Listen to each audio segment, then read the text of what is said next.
Okay, ready ka na? Itong necktie, nung araw kasi, yung babae, ang nagkakabit dito sa leeg ng asawa niya bago to pumasok. Tuwing umaga, haharap siya sa asawa niya ng ganito. Tapos itong necktie, isusuot niya sa asawa niya. Tapos magkakatitigan sila. Tapos, may mararamdaman na silang init nun. Init ng pagmamahal. Tapos, yun na yun! Yun ang totoong gamit ng necktie!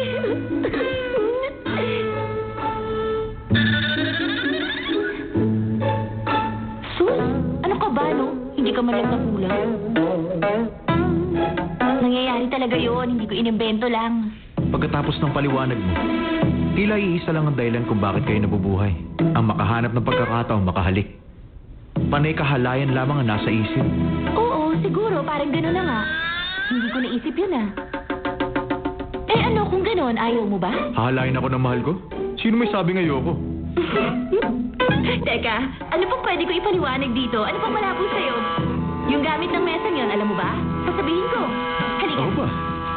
Dali. Kumanap ka ba ng dahilan para halikan ako? Dito tayo, dali.